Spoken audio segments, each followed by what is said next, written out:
Voilà ce qui s'est passé lorsqu'ils ont voulu enterrer le corps de leur mère.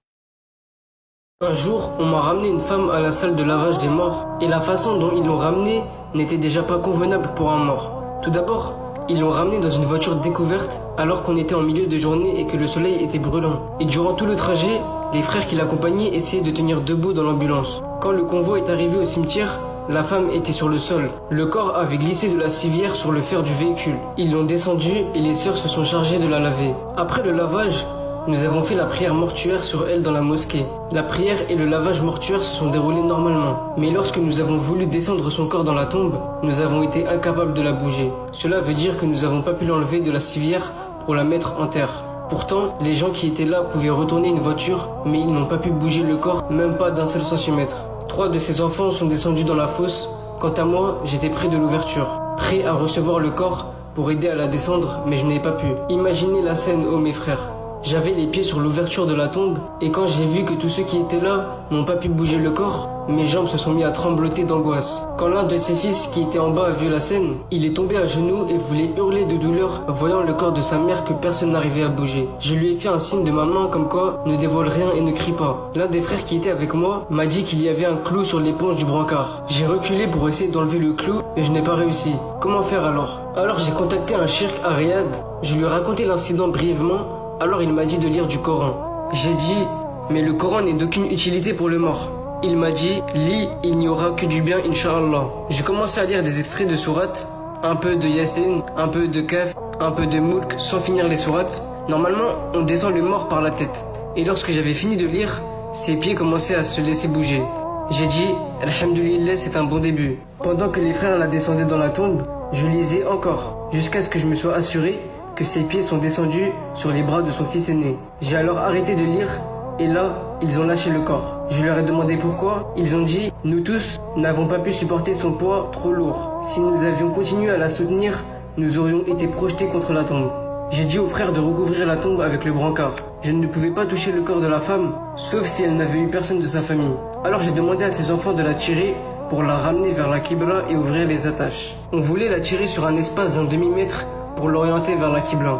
Imaginez mes frères, que lorsque l'on a tiré sur cette distance, cela a creusé un de ces trous. Même si j'avais voulu le faire avec une pelleteuse, je n'aurais pas réussi à faire pareil et aussi vite. Soudain, son fils a pris ma tête et a commencé à me supplier. Garde le secret de ma mère, qu'Allah ne dévoile pas les tiens. Mais moi je ne peux rien faire, tu as tout vu sous tes yeux. Il m'a dit, oui, garde le secret de ma mère, qu'Allah te garde les tiens. Il m'a dit, lorsque nous remonterons, je te parlerai d'elle. Je lui ai dit non, dis-moi maintenant. Il m'a dit, j'ai juste une petite demande. Vois-tu, j'avais vu ma mère après le lavage avant qu'elle soit mise dans le linceul. Est-ce que je peux découvrir son visage là et lui jeter un dernier regard? Je lui ai dit d'accord. Attends que je sorte de la tombe, ainsi que l'autre homme qui n'est pas un marham. Ensuite, vous pouvez, ton frère et toi, lui jeter un dernier regard. Personnellement, je ne sais pas si cela est permis ou pas. Mais lorsque nous avons fini d'ensevelir le corps de cette femme, j'ai agrippé son fils afin qu'il me parle de l'état de sa mère. Mais il s'est mis à embrasser ma tête et à me demander pardon en disant « Oh Shirk, je ne peux pas. Mais tu m'as promis. » Oui, je t'ai promis avant de voir ma mère. Mais après avoir découvert son visage, j'en suis incapable. Il a dit « Je peux te dire seulement une chose. La femme qu'on vient d'enterrer n'est pas ma mère. » Je lui ai dit « Mais comment mon fils ? Ceci est pourtant écrit sur l'autorisation d'enterrement. » Il m'a dit « Non, ce n'est pas ma mère. » Car quand j'ai embrassé ma mère après le lavage, son visage était éclatant de blancheur. Par contre, celle qu'on vient d'enterrer avait le visage noir comme du charbon. Je lui ai dit pourquoi. Les frères commençaient à se rassembler autour de la voiture, et là, il s'est enfui. Mais Allah a voulu que quelques mois plus tard, je lave son cousin, et qu'il soit avec nous pour la prière mortuaire. Il n'était pas loin de moi dans le rang de la prière. À la fin de la prière, il m'a dit « Tu ne m'as pas reconnu, ô shirk ?» Je lui ai dit « Rappelle-moi, qu'Allah t'en récompense. » Il m'a dit « Tu te souviens de la femme qui refusait de descendre dans la tombe ?» Je lui ai dit « Oui. » Il a dit « Je suis son fils et je raconte son histoire dans toutes les mosquées où je vais prêcher. » Il avait laissé pousser sa barbe, portait des vêtements de sunna et l'on voyait la trace de prosternation sur son front.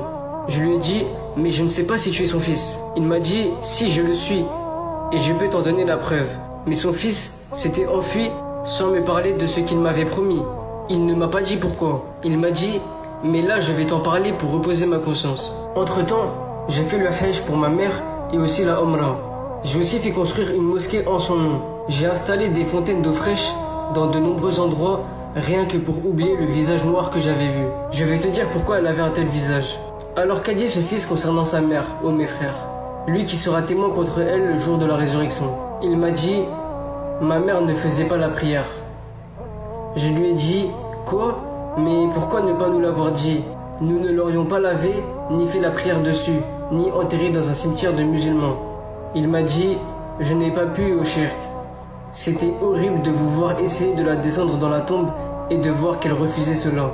Le prophète sallallahu alayhi wa sallam a dit, l'engagement qui nous lie à eux repose sur la prière.